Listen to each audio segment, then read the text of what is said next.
Meus queridos irmãos, a paz do Senhor Jesus Cristo. Fala com vocês, Pastor Rivaldo. Estamos aqui adentrando a mais uma aula da teologia sistemática, onde estamos tratando acerca da martiologia, a doutrina bíblica do pecado. E hoje nós vamos entrar falando acerca do alcance do pecado, o problema da natureza humana. E eu peço a você que fique até o final desse vídeo. Se gostar, clique no joinha, ajude o nosso canal. Não é inscrito ainda? Se inscreva, ativa o sininho para ficar ciente aí dos próximos vídeos que nós estivermos lançando aqui no nosso canal. Para você que já é de casa, seja mais uma vez muito bem-vindo, muito bem-vinda e fique conosco. Vamos lá. No capítulo 3, falando da extensão do pecado, depravação e incapacidade, aonde na página 6 da nossa apostila eu deixei alguns subtópicos que estão dizendo a transmissão do pecado, pecado original. Guardem essa palavra. Pecado original é um conceito, é uma palavra muito repetida dentro da teologia sistemática, principalmente quando estamos abordando assuntos como antropologia e a martiologia em si. E o que é esse pecado original? Como deixei aqui escrito, o pecado de Adão não afetou apenas ele mesmo, não afetou apenas ele mesmo. Mas, né, como representante da humanidade, ele transmitiu uma natureza pecaminosa, uma corrupção e uma condição de culpa a todos os seus descendentes. Isso é conhecido como pecado original. Nascemos com uma inclinação inerente ao pecado, né? E isso, de uma forma mais explicativa, o erro de Adão, então, no jardim, não terminou com ele, né? Adão passa, mas toda a sua geração, seus descendentes, os descendentes dos seus descendentes, até chegar em nós, e os nossos futuros descendentes também, como os que já temos, esse pecado vem junto. Então, como ele era o representante de toda a humanidade, isso é, Adão, como eu estou falando dele, quando ele pecou, essa natureza falha, essa corrupção, né, a culpa, passou para todos nós, e isso por descendência. É o que nós conhecemos, então, como pecado original, tá? Já vou até deixar isso anotado. Então, é muito importante a gente ter essa compreensão, né, do que significa esse pecado original. Em algum momento você vai fazer uma prova de teologia aí, você já sabe. Se cai alguma questão perguntando, né, sobre isso, você já sabe o que é. E isso significa, né, que ninguém nasce neutro ou bom, né? Nós já nascemos com essa inclinação, quase como uma fábrica de pecados é a nossa carne, né? Então nós já nascemos com essa tendência natural de pecar. E o Salmo 51, verso 5 fala, né? Eis que em iniquidade fui formado, e em pecado me concebeu minha mãe, né? O que Davi escreve, né, aqui. Então, olha só para vocês verem como isso tem uma base. Também Romanos capítulo 5, verso 12, que está dizendo assim: portanto, como por um homem entrou o pecado no mundo, e pelo pecado a morte, assim também a morte passou a todos os homens. Por isso que todos pecaram, né? Então, outra referência bíblica. E por último, aqui também citando Romanos 3:23, que até é um verso que eu já mandei na aula anterior, que fala, né, porque todos pecaram e destituídos estão da glória de Deus. Então veja como é bem nítido essa tendência ao pecado que nós temos. É bem nítido essa pecaminosidade, ela passar, né, de geração a geração, e isso fica bem claro dentro desses textos bíblicos, não há dúvida, ninguém, é como eu disse, né, anteriormente, já em outra aula, que aquele pensamento, né, da criança, nasce pura, não, ela não nasce pecando, né, porque ela ainda não tem conhecimento do que é certo e errado, ela tem essa inocência, mas a sua natureza já é pecaminosa, porque ela é descendente de Adão, então ela já nasce com o pecado. Não nasce induzida, aliás, ela não nasce cometendo, né, injúrias pecaminosas o tempo inteiro, porque ela não tem conhecimento disso. Mas por descendência, ela já nasce com essa herança, né, uma herança que nós não queríamos ter, mas infelizmente nós temos, que é essa herança pecaminosa desde Adão. E essa depravação total, né, que é uma extensão dessa corrupção, que a gente pode chamar assim, é a doutrina, de fato, né, que afirma que o pecado corrompeu todas as partes. Como assim, pastor? Como que todas as partes? Todos os humanos? Não. É todas as partes humanas, intelecto, emoções, vontade, né, até o corpo em si. Então, essa depravação vai ensinar que o pecado, ele afetou todas essas áreas da nossa vida. Nossa mente, nossos sentimentos, que estão ligados a emoções, como eu ensinei na antropologia, as nossas decisões, né, a vontade e até o nosso corpo físico, que foram, né, manchados e distorcidos pelo pecado, e nenhum aspecto de quem somos, né, permaneceu 100% puro ou intocado. Por quê? Justamente por esta questão de que o pecado ele traz esses danos, né. Então se a gente olhar, por exemplo, Jeremias capítulo 17, o verso ao verso 9, diz assim: "Enganoso é o coração, mais do que todas as coisas, e perverso, quem o conhecerá?", né, ainda deixa uma questão em aberta a profecia de Jeremias.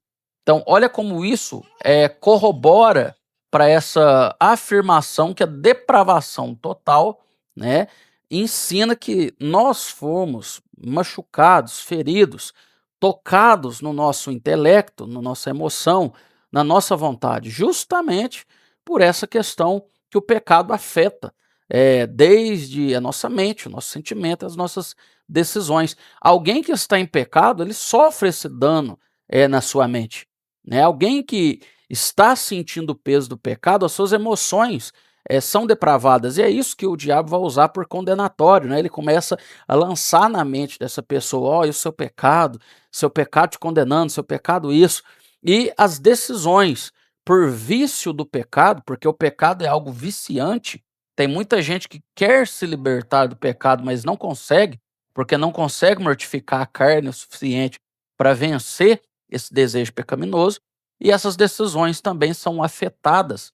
E é por isso que eu englobo tudo isso dentro desse trecho que eu acabei de lançar no grupo para os irmãos. Além de Marcos também, capítulo 7, versículo 21 até o 23, que fala: "Porque de dentro do coração dos homens é que saem os maus pensamentos, os adultérios, prostituições, homicídios, furtos, avareza, maldade, engano, dissolução, a inveja, a blasfêmia, soberba, loucura. Todos esses males procedem de dentro, né, e contaminam o homem". Então, olha só como é poderoso o efeito, né, pecaminoso dentro da vida do homem, da pessoa que está, né, aprisionada nisso. Então, eu acredito que compreendendo, irmãos, essa fundamentação do que é o pecado, a gente acaba que consegue compreender melhor ainda o que é o sacrifício no Calvário, né. Veja como é importante a gente compreender o que esse pecado faz com a gente. Então, eh essa depravação total que nós estamos tratando aqui, agora pulando para a página 7 da nossa apostila, não significa, né, não significa que todo ser humano é o mais mal possível o tempo todo. Não significa que a pessoa não salva seja incapaz de fazer coisas boas pela sociedade. Existe uma frase que o irmão Luiz Henrique, que pregou na igreja há um tempo atrás, que ele fala, e eu sempre achei interessante, porque ele sempre falou, né: "De boas intenções o inferno está cheio". E de fato, né, não é uma questão de ausência de fazer o bem que condena a pessoa. Tem muita gente que tem boas intenções, porém não segue os preceitos, né, para a salvação.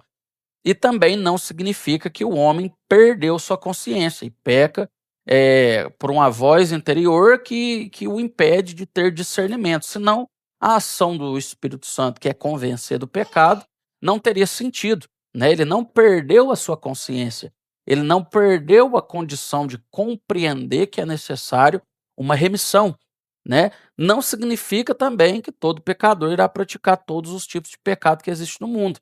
Ah, não é porque eu sou pecador que eu tenho que, completar a lista de pecados que existem para mim ser condenado, de forma alguma. O fato de nós já nascermos condenados já é o suficiente, né, e sem a graça e a remissão de Jesus Cristo, nós não conseguiríamos fazer nada. A depravação, então, total do que a gente estamos tratando, já tendo esse conhecimento, essa informação de que herdamos isso de Adão, o que que a depravação total realmente significa, né? É praticamente, a gente pode tratar isso como uma infecção, né? Uma infecção do pecado que se espalhou por cada parte do nosso ser. Em nosso estado natural, não existe em nós nenhum bem espiritual que nos aproxime de Deus. Eu estou falando em nosso estado natural, de humanos, né? Onde a carne já tende ao erro. Nós estamos totalmente sem esse vínculo de amor verdadeiro, no caso, a Deus. Quando nós pegamos, por exemplo, João, capítulo de número 5, versículo 42, diz assim: "Mas bem vos conheço, que não tendes em vós o amor de Deus". Repare o que João está dizendo, né? Então, isso daqui já deixa muito bem explicado, né? Nossa preferência natural é sempre colocar o nosso eu e os nossos desejos acima de Deus. Eu sei que isso daqui às vezes é difícil da gente ouvir, irmãos, mas esse daqui é o estado humano natural. Por mais que hoje, libertos desse cativeiro, glória a Deus por isso, né, a salvação do reino de Deus, a salvação de Jesus Cristo nos alcançou, mas essa é a verdade acerca da nossa natureza humana. Nossa mente e coração, por natureza, tem uma rejeição, uma aversão, né, às coisas de Deus. E elas são inimigas de Deus. Então, se nós pegamos outro texto que é muito forte, tem muita relação com isso, que é Romanos capítulo 8, verso 7, diz assim: "Porquanto a inclinação da carne é inimiga", ali, ou algumas traduções, a inclinação da carne é inimizade contra Deus, pois não é sujeita à lei de Deus e nem em verdade o pode ser. Então veja só que extraordinário, como o texto, como a Bíblia é realmente absurda, né? Ao nos trazer essa informação, é muito gratificante nós observarmos que o texto sagrado realmente ele age como esse manual, né, nos ensinando, nos mostrando acerca de tudo isso. E essa incapacidade natural nossa de agradar a Deus por natureza, entra também uma questão que teologicamente entra em um debate grandioso, por mais que eu admire muito, né, ainda ter uma vertente que desfaça totalmente o efeito, eh, de algo chamado livre-arbítrio, né? Nós cremos nessa questão, se estamos totalmente depravados, e a consequência lógica é a incapacidade total, quer dizer então que e o homem, né, em seu estado natural de pecado, é incapaz de agradar a Deus, ou de fazer qualquer coisa, que mereça a sua própria salvação. Ele não pode, por si mesmo, se converter ou se preparar para isso. Então, antes da queda, a gente tem Adão, né, que tinha capacidade de escolher pecar ou escolher não pecar, desde a criação, antes da queda. Aliás, desde antes da queda, na criação, né, no princípio dessa criação humana.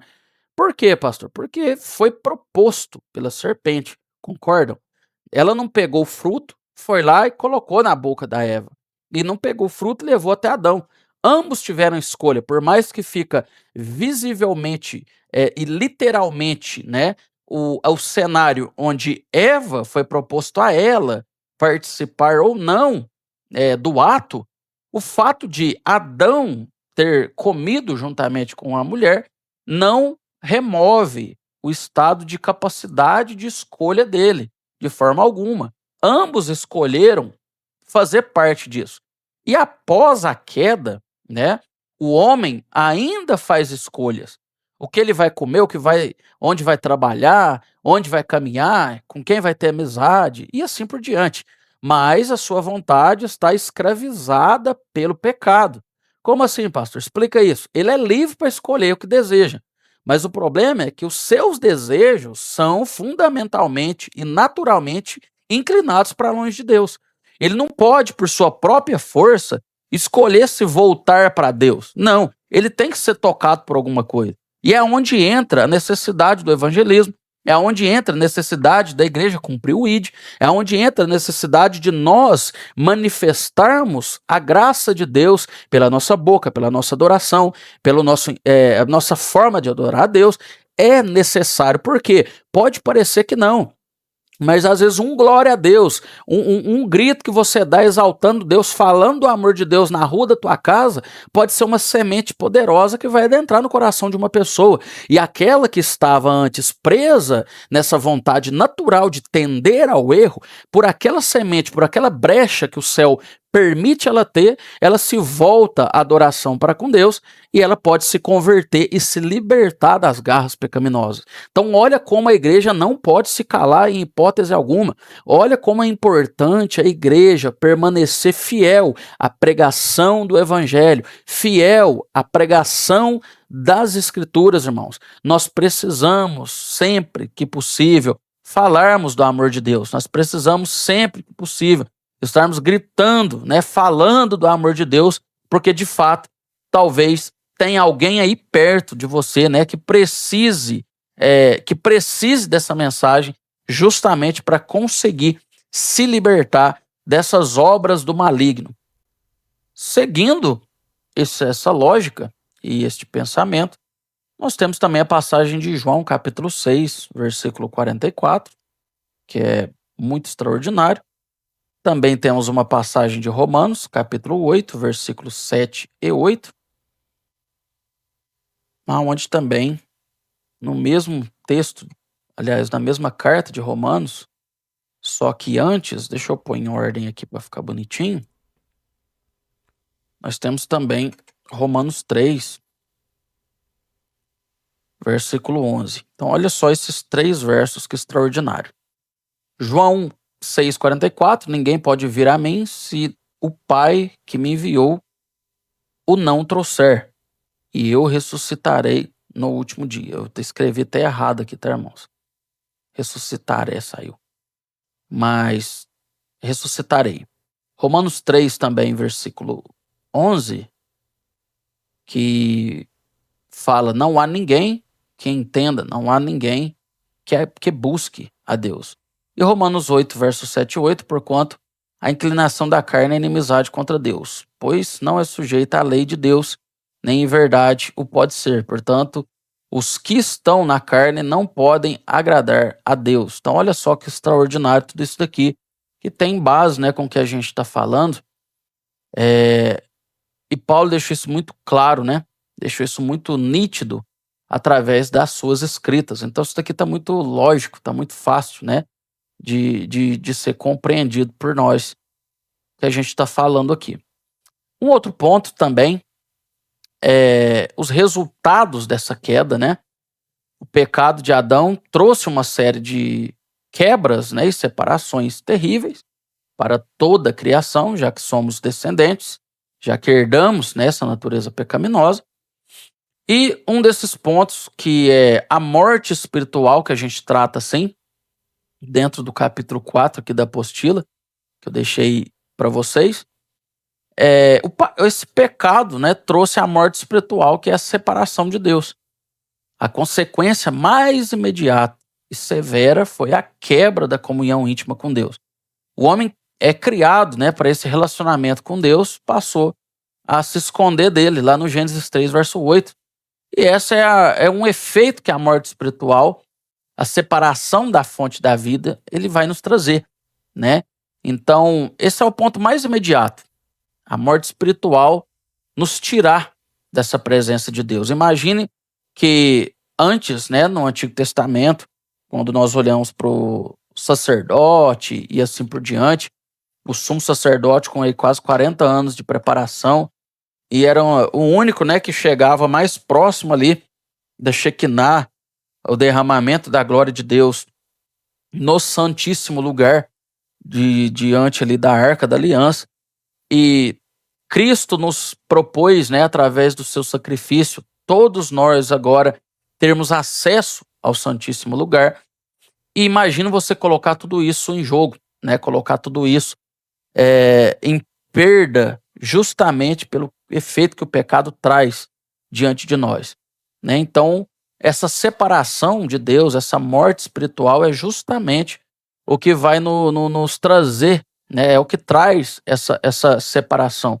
Então, Gênesis 3, verso 8 fala: E ouviram a voz do Senhor Deus, que passeava no jardim pela virada do dia, e esconderam-se Adão e sua mulher da presença do Senhor Deus entre as árvores do jardim. Então, isso daqui é o primeiro efeito que o pecado também traz, né? O desejo aquela sensação de vergonha, querendo se esconder. Tem muita gente que não vai na igreja, irmão. Sabe por quê? Porque olha no espelho e fala assim: eu já pequei tanto, quem sou eu para ir dentro de uma igreja?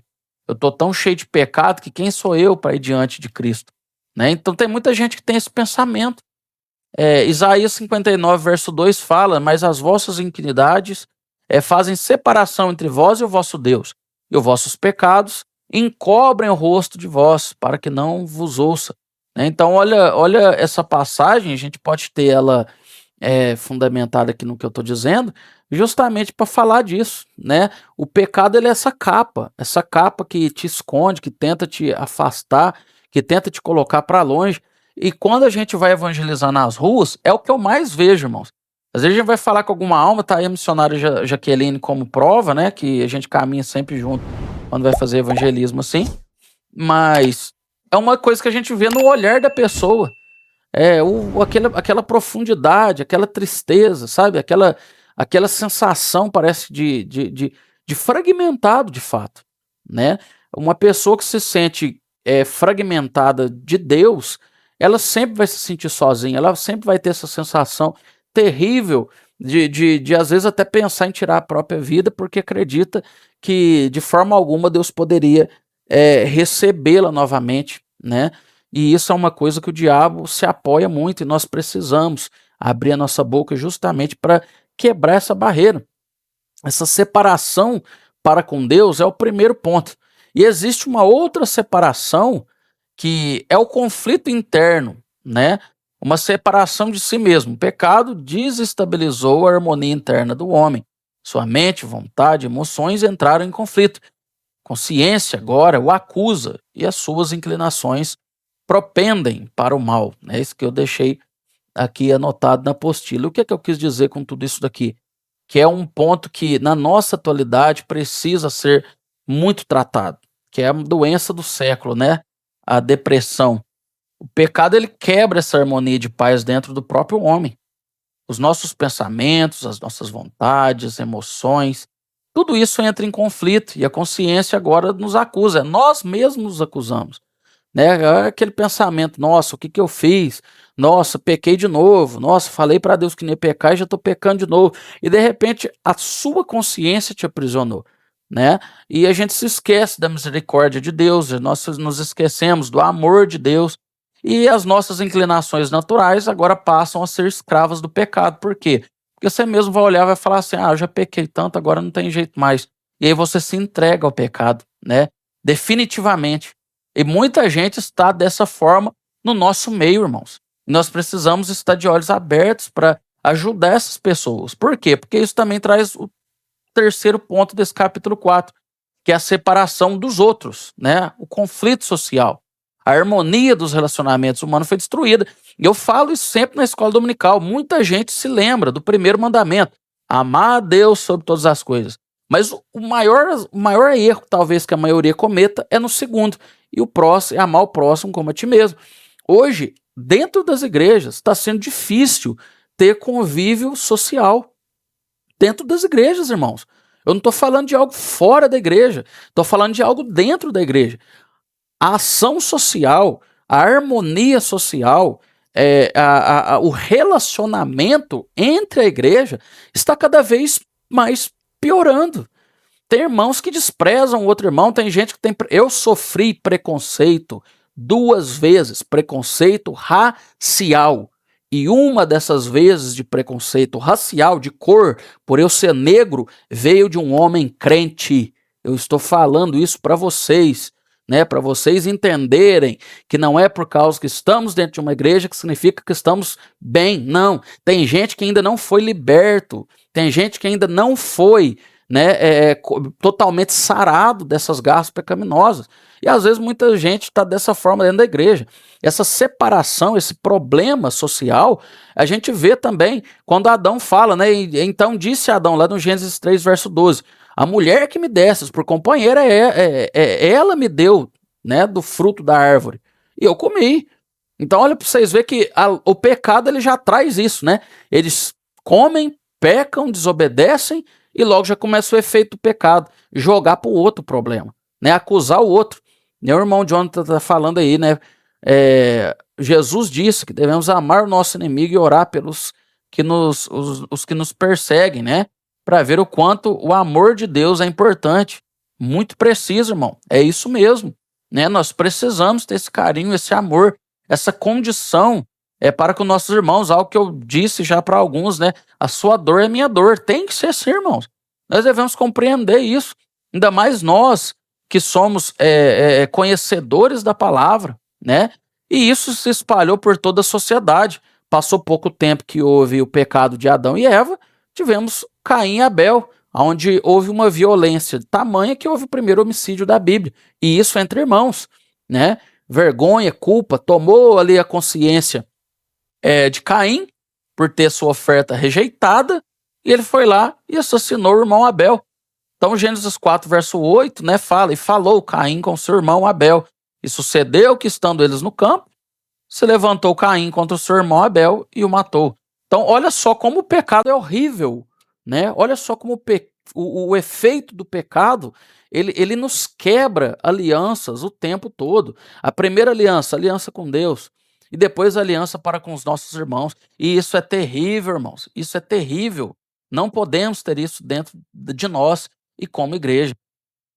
E também um outro ponto, né, que seria o conflito ecológico, uma separação da natureza, porque até a criação, né, a natureza em si foi amaldiçoada por causa do pecado do homem. A terra agora produz os cardos, né, os espinhos, nas traduções mais contemporâneas, e o trabalho, que antes era uma atividade prazerosa, tornou-se difícil e cansativo, né? Não é esse o que Deus, não é isso que Deus fala, né? Quando a gente está vendo o desenrolar do efeito do pecado, Gênesis 3, versículo 17 até o 19, onde e Adão disse, né? Porquanto desses ouvidos, a voz disse a Adão, melhor dizendo, Deus falando, né? Porque porquanto destes ouvidos à voz da tua mulher, e comeste da árvore que te ordenei, dizendo: não comas dela, maldita é a terra, por causa de ti. Com dores comerás dela todos os dias da tua vida, espinhos e cardos também te produzirá, e comerás a erva do campo, no suor do teu rosto comerás o teu pão, e até o que te tornes a terra, até que te tornes a terra, porque dela foste tomado, porquanto és pó, e em pó te tornarás. Né? Esse cardo também traduzido em algumas traduções como veneno, né? Ervas venenosas. E um apoio para esse verso é Romanos 8:22, porque sabemos que toda a criação geme e está juntamente com dores de parto até agora. Né? Então esse verso serve como apoio também para esta fundamentação aqui. Então olha que coisa extraordinária. Olha que coisa tremenda, né, que é tudo isso. Então, olha só para vocês verem, né, que coisa extraordinária. Esse pecado afetou até a própria natureza, né? O ambiente a qual nós hoje temos, a forma que a natureza age, os animais, as suas agressividades, né? E tudo mais. Além da punição final, que seria a morte física e eterna, né? Que é o quinto e último ponto dentro do capítulo 4. A morte física, né? O corpo que não foi criado para morrer, tornou-se mortal, e ele agora está sujeito ao envelhecimento, à doença, né, à deteriorização. E Romanos 6:23, a parte A do verso, fala: porque o salário do pecado é a morte, né? Então isso daqui já resume tudo.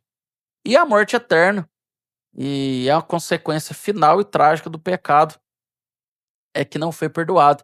É a separação, né, eterna e consciente de Deus, chamada na Bíblia de segunda morte, não aquela morte que vai ser destruído e acabado e ponto final, né? Porque senão nós damos nós damos sentido, melhor dizendo, ao suicídio, né, que muita gente tira a vida dizendo: "Ah, não, quer acabar com isso porque não aguento mais". Se a morte eterna fosse ser consumido, né, literalmente, a gente teria uma ligação com isso. Então, quando a gente fala morte eterna, a gente está falando da separação eterna, né, e consciente, né, não é algo, inconsciente, é algo consciente, uma separação consciente de Deus, né. E eu digo, Davi percebeu isso, né: "Senhor, pode tirar tudo, mas não me tira da tua presença, pelo amor de Deus", né. "Não tira a sua presença de mim". Então é isso, né. E Apocalipse capítulo 20, verso 14 e 15: "E a morte e o inferno foram lançados no lago de fogo. Esta é a segunda morte, e aquele que não foi achado escrito no livro da vida foi lançado no lago de fogo".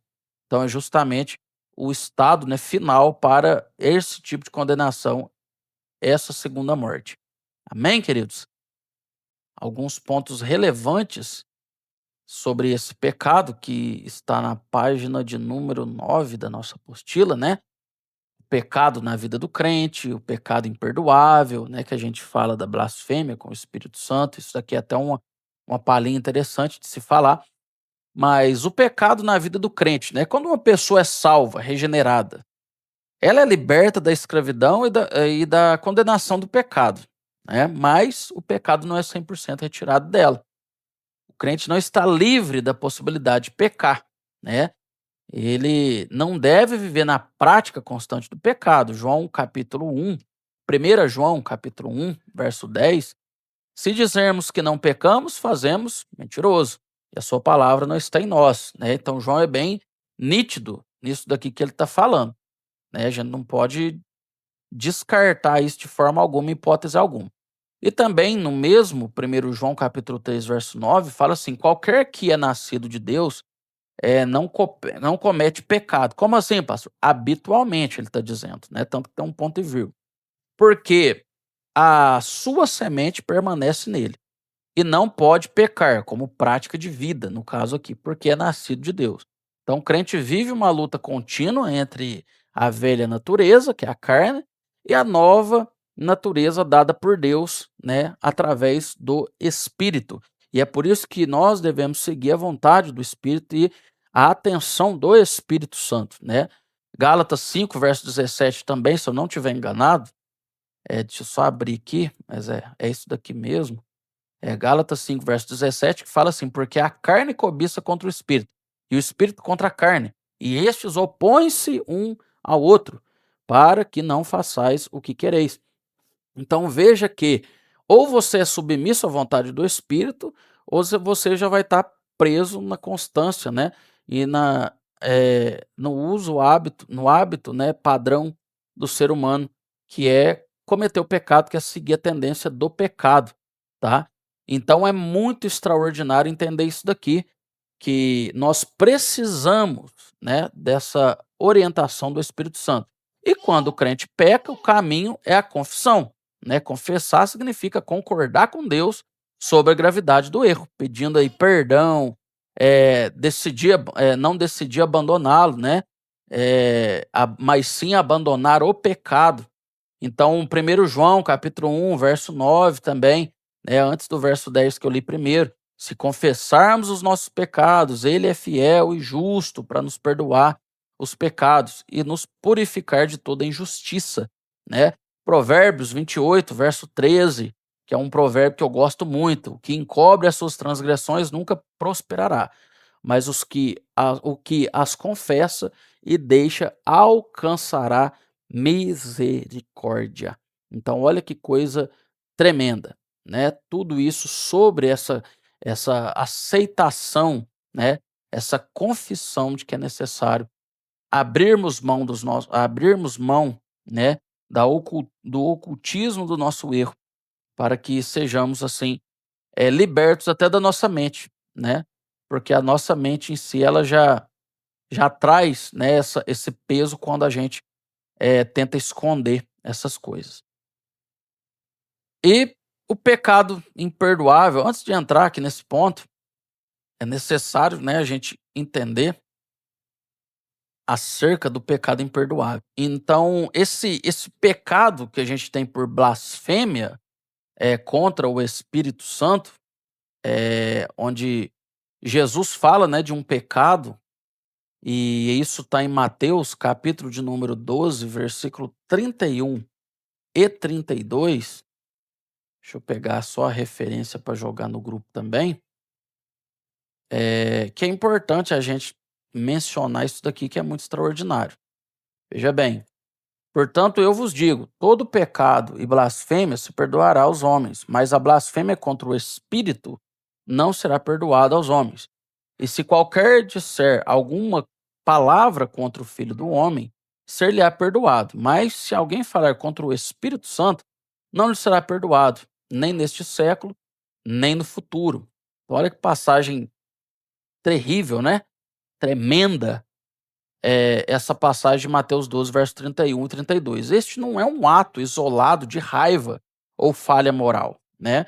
Olhando o contexto do que estava acontecendo, essa blasfêmia é uma rejeição consciente, né, deliberada, no final da obra clara que é o Espírito Santo. Então, no contexto aqui, os fariseus eles estavam vendo Jesus fazer milagres pelo poder de Deus, mas escolheram dizer que ele estava fazendo aquilo pelo poder de Satanás, lembra? Né? Ah, ele faz isso pelo poder de Beuzebu, né? Então, tirando a glória de Deus e atribuindo até ao próprio Satanás. É um estado, né, de um coração tão endurecido que ele vê a verdade de Deus e, de forma maldosa e definitiva, né, chama de mentira, tornando o arrependimento ali impossível e blasfemando contra a ação do Espírito Santo.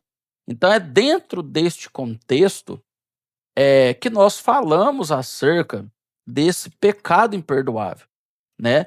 Então, isso daqui, irmãos, é algo muito, muito sensível, é algo muito forte que a gente tem que ficar muito atento, né, na hora de falar, porque eu já vi gente usar isso daqui para falar de uma forma que muita gente estava achando que já tinha blasfemado contra o Espírito Santo. Eu escutei uma vez alguém falar assim: você fica segurando, retendo o falar em línguas, isso daí é blasfêmia, irmãos, misericórdia, não é isso, pelo amor de Deus, né?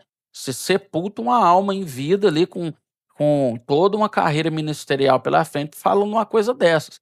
É necessário entender o contexto do texto, né? Isso daqui é uma questão de hermenêutica. Então, o que realmente estava acontecendo em Mateus 12? Os fariseus, os líderes religiosos, testemunharam algo inegável, né, onde Jesus expulsou um demônio ali, de um homem que era cego e mudo, e o homem foi completamente curado, né? Então a multidão ficou maravilhada ali, fervorosa com o que tinha acontecido.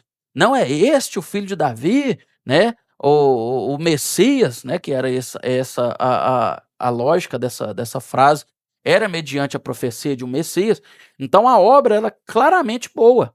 Era uma liberação ali, era o poder de Deus em ação. E os fariseus, sendo especialistas na lei, né, pelo menos em conhecimento e não em prática, mas sabiam, né, ou deveriam saber que apenas Deus teria o poder de fazer tal coisa.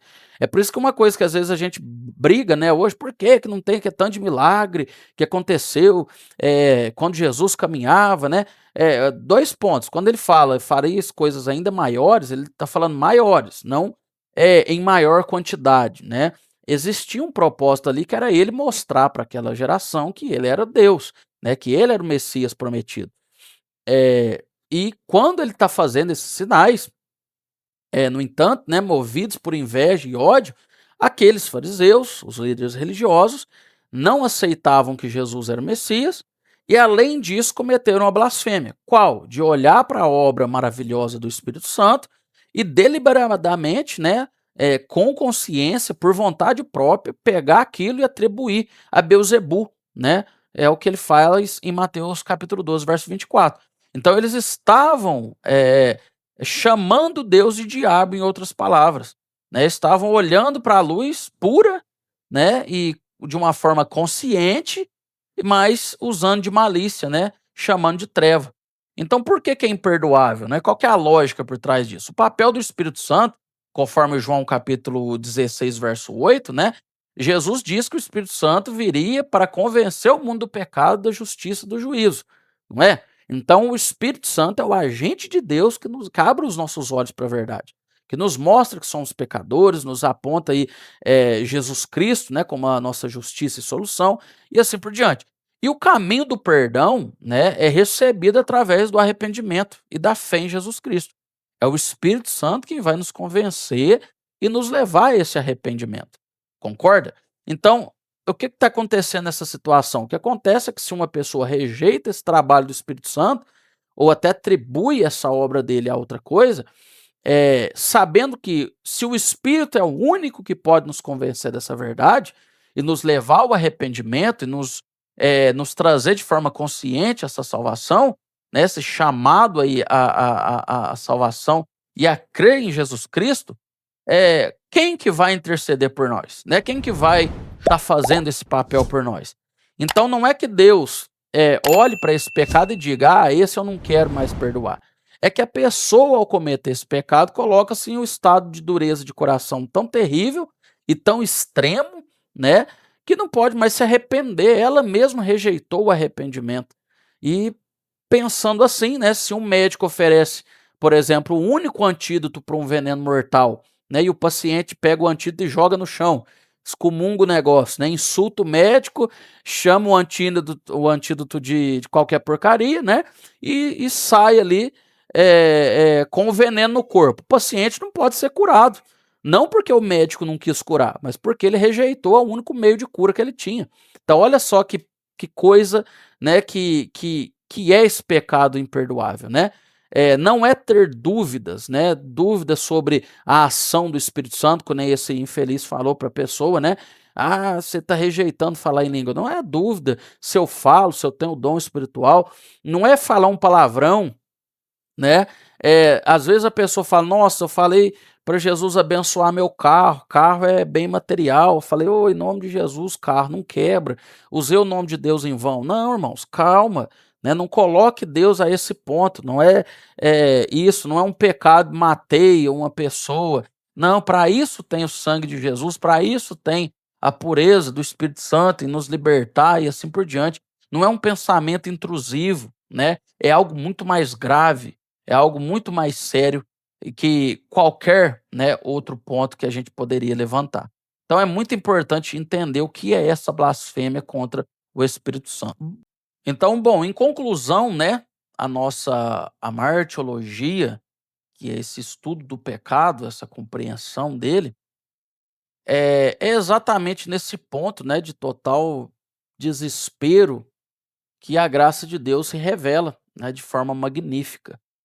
E a doutrina do pecado serve justamente para nos humilhar e nos mostrar a gravidade da nossa doença pecaminosa, né, no caso, que possa nos levar a um remédio, que é justamente a obra redentora de Jesus Cristo, em meio a um juízo inevitável, né, que Deus prometeu um Salvador em Gênesis 3,15, e na cruz, né, de Cristo, a salvação para cada uma das separações causadas pela queda foi providenciada.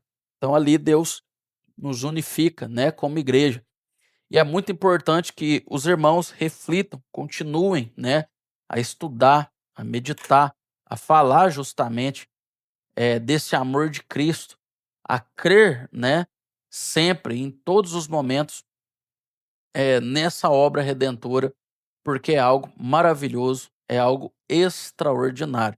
Então eu espero que os irmãos tenham compreendido bem, eu espero que os irmãos tenham ficado satisfeitos, né, com tudo que a gente falou. Qualquer dúvida, nós estamos à disposição e eu tenho certeza que é apenas o início, né, de algo ainda maior que Deus tem para nos ensinar nessa reta final que estamos chegando dentro da teologia sistemática. Eu quero convidar vocês a fazer uma oração neste momento, agradecer a Deus pela oportunidade que nós tivemos, agradecer ao Senhor, né, por mais uma vez ter nos permitido ter uma aula tão maravilhosa, seja aqui presencialmente, né, aqui juntamente na aula, né, no ao vivo, quanto aqueles que vão ver essa aula posteriormente no YouTube. através, né, do nosso canal ali, do canal do outro lado, que é o canal que eu tenho postado. Que Deus possa abençoar a sua vida, meus irmãos, sempre em nome do Senhor Jesus. Vamos orar, agradecer a Deus. Eterno Deus, meu Pai, em nome do Senhor Jesus Cristo, eu te glorifico, eu te exalto, eu te agradeço, Senhor, por mais essa aula abençoada que o Senhor tem nos dado. Que, meu Pai, a sua presença, a sua comunhão esteja conosco em todo o tempo. E que, meu Pai, a sua palavra seja o nosso alicerce, seja, meu Pai querido, o nosso norte. Continue abrindo o nosso entendimento e nos tornando sensíveis à sua voz e ao seu conhecimento. E que o Senhor seja, meu Pai, o nosso refúgio, a nossa fortaleza. Teu sangue nos cubra em todo o tempo, em nome do Senhor Jesus Cristo. Amém. Eu agradeço os irmãos pela rica oportunidade que vocês me dão de estar ministrando essa aula e desejo a todos uma ótima noite, um ótimo dia amanhã e em todo momento que Deus possa estar vos abençoando. Em nome de Jesus. Fica com Deus e a paz do Senhor Jesus.